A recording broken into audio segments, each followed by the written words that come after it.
Parang nag-iipon ka ng bala dyan, ah.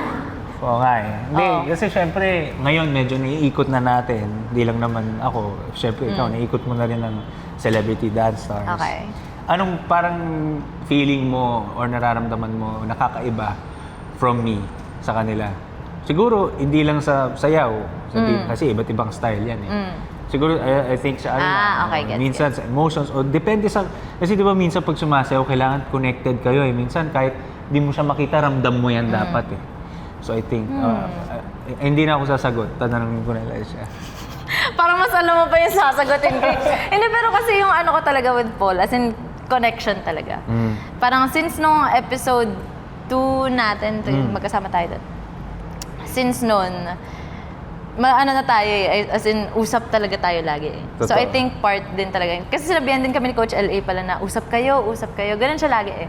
And siguro since then, naging close na lang din talaga tayo. Tapos, yung ganun kasi yun nga, sabi niya na kapag nagiging close ka talaga sa isang tao, na lumalabas din sa sayaw eh, parang mas nagiging same kayo ng galaw, nagiging same kayo ng pag-execute ng sayaw mismo. So, I think ayun yung pinaka nang ibabaw from the other celebrity dance stars. Oo nga. Ayaw mo maniwala? Huwag na, pwede mo babawiin. Hindi na. So, ayun. I think, kasi ano eh, hindi, ano to? Paano ka ba sabihin? Hindi lang puro good vibes yung pinagsamahan natin eh. Oo. Oo, di ba? Inaway ko na to. Charot lang. Joke lang. Totoo naman. So, I think doon. Kasi yung mga ganun talaga. Siyempre, mga magkakaibigan nag-aaway. Tapos pag nag-away yan, stronger. Which is yun naman yung friendship. maganda doon, I think. So, I think since then, comfy na talaga tayo with each other. Ako ba? Tatanong mo ako? O sige, ikaw. Ikaw na magsalita. Go. Gusto ko dito kay Soph kasi napapalabas niya talaga yung ano ko eh, yung kahit pagod na ako, pagka hindi na makuha yung sayaw, yung kailangan makuha. So, you need to push yourself din talaga. So, yun yung maganda kay Soph kasi yun yung napapalabas niya sa akin kapag ka nagre-rehearse kami. Minsan kasi kakaganyan na ako, napipiko na ako, kuwari sa props namin o ano. Ito yung, try natin ulit dito tayo mag-start. So, parang ako, nagaganahan ako kasi may ano siya eh, may positive thinking siya na kaya, tatry lang natin. May tapang ulit. Oo, may tapang. So sabi ko, okay, so itong pag napapartner ko si Soph, ito yung napapalabas niya talaga sa akin, which is yung hindi maging kampante, doon din yung pupush din yung sarili kahit papaano. So ayan, may takot din ako dito kay Madam.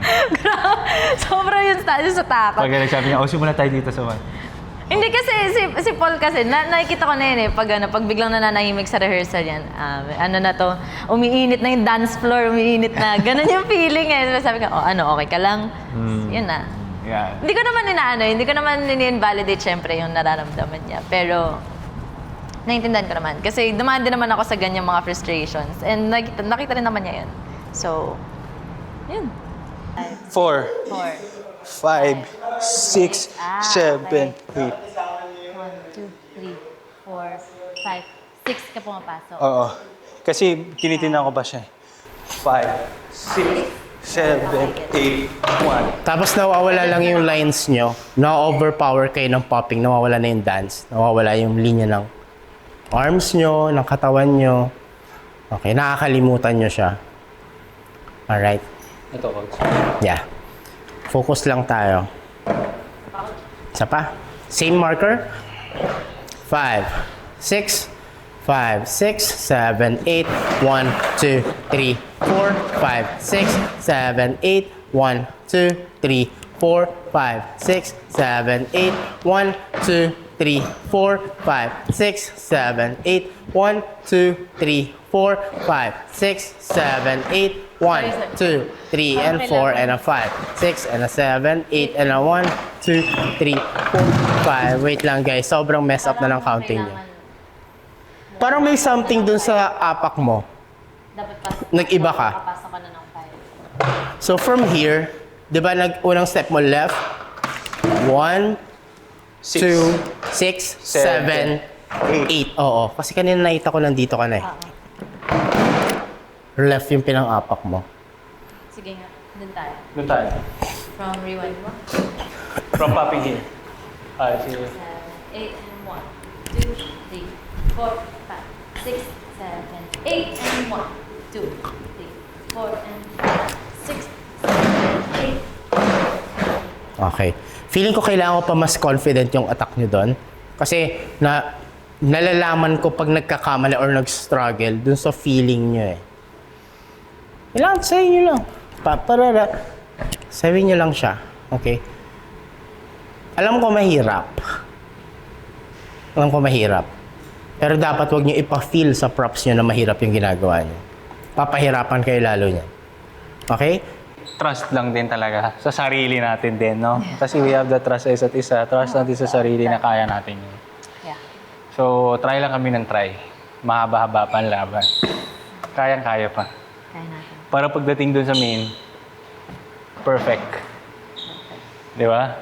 Anong At least ngayon nagkakamali. Mas maganda na yun. Mas okay na ngayon Mas tayo maganda na yun. magkamali kaysa dun. Kasi maging kampante tayo na, Yeah. di ba? Pero syempre, enjoy pa din. Tsaka getting to know stage pa kasi kami ng balde. So, alam mo yun, may ilangan pa kami. May ano? Di ba, pagka na-inlove na ako sa kanya. Okay. Nailove yan na nga niya kanina eh. Oo, dapat magkainlabang kami. So, Mga mamaya, yakap mo na yung pagtulog ah. pwede. Matawas sa mga pakpakan. Parang makisama naman lang siya, no?